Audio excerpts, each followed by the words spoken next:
இந்த போட்டோ தான் மகாபிரியாவோட ஒவ்வொரு மாடல் ஒவ்வொரு வயசுல ரொம்ப அருமையான ஆர்ட் நல்லா அழகாக பண்ணியிருக்காங்க.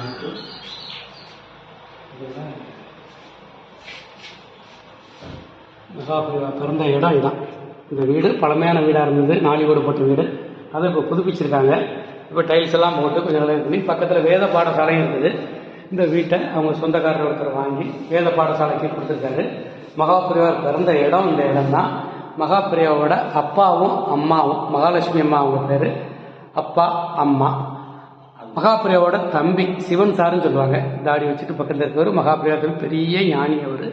மகாபிரியாவோட தம்பி பக்கத்தில் இருக்க ஆதிசங்கர பகவத்பாதாவோட மார்பன் சிலை. மகாபிரியா பிறந்த இடம் இந்த இடம் தான். அதனால அவருக்கு இந்த இடத்துல ஒரு ஸ்டேச்சு அப்படி உயிரோட்ட இருக்க மாதிரி ஒரு மெழுகு சிலை மாதிரி வச்சிருக்கிறாங்க. அப்படியே சாட்சாத் பெரியவாவே உட்கார்ந்துருக்க மாதிரியே இந்த தோற்றத்தில் நமக்கு தெரியுது. மகாபிரியாவோட பஞ்சலோக விக்கிரகம் இது.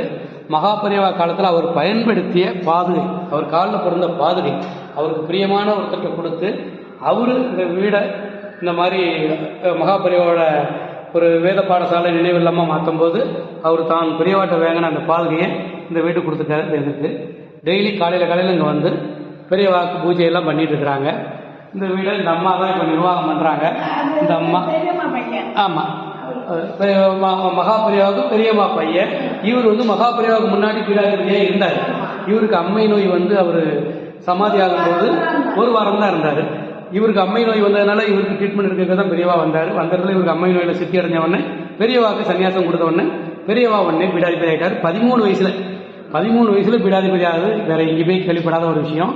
மகாபிரியாவா இந்த மரத்துக்கடியில் உட்கார்ந்துருக்காப்புல உள்ள போட்டோ. மகாபிரியாவா வந்து அடிக்கடி இந்த மேனாங்கிற இந்த பல்லக்கில் தான் போவார். இந்த பல்லக்கு தான் இது. இதுக்குள்ளே உட்காந்துருப்பாரு மகாபிரியாவா. உட்காந்து இதில் வந்து ஸ்க்ரீன் திரை போட்டிருப்பாங்க. யாராவது வந்து பெரியவா தரிசனம்னா அந்த திரையை விளக்கிக்கிட்டு இதுலேருந்து பார்த்து தரிசனம் கொடுப்பாரு. அவர் பயணித்த இது வந்து பல்லக்கு. இதை தொடர்றதே நமக்கு பெரிய பாக்கியம். இன்னைக்கு இந்த இது நமக்கு பெரிய பாக்கியம். பூர்வ ஜென்ம ஒரு சுகிருது, அந்த மாதிரி பூர்வ ஜென்ம புண்ணியம் இருந்தால் தான் எதாவது கிடைக்கும். இன்னைக்கு அது நமக்கு கிடைச்சிருக்கு. பக்கத்தில் நிற்கிற இந்த அம்மா வந்து இவங்களுக்கு வயசு இப்போ 80 வயசுக்கு மேலே. இவங்க வந்து 15 வயசாக இருக்கும்போது பெரியவாக்கு 50 வயசுக்கு மேலேன்னு சொல்கிறாங்க. 50 வயசுக்கு மேலே பெரியவா இருக்கும்போது இவங்க 15 வயசுல இதே ஊரில் பெரியவா பார்த்துட்டாங்க. பெரியவா சுற்றி அடைஞ்சோடனே இப்போ இந்த வீடெல்லாம் பார்த்துட்டு பொறுப்பாக பார்த்துக்கிட்டாங்க. இந்த அம்மா ஒவ்வொரு முறை வரும்போதும் பெரியவா பற்றி கதையெல்லாம் எனக்கு சொல்லுவாங்க. நல்ல பழக்கம். இந்த வீடெல்லாம் மெயின்டைன் பண்ணுறதுல இவங்களோட பங்கு ரொம்ப ரொம்ப முக்கியமான பங்கு. எனவே நம்ம பகுதியிலிருந்து வரக்கூடிய ஒவ்வொரு பக்தர்களும் கும்பகோணம், தஞ்சாவூர், திருவையார் பக்கம் வந்தீங்கன்னா அவசியம் இந்த ஈச்சங்குடிங்கிற கிராமத்துக்கு கட்டாயம் வந்து மகாபிரியாவோட அம்மா ஊர் மகாலட்சுமி அம்மா ஊர் இது. மகாபிரியா பிறந்த கிரகம்.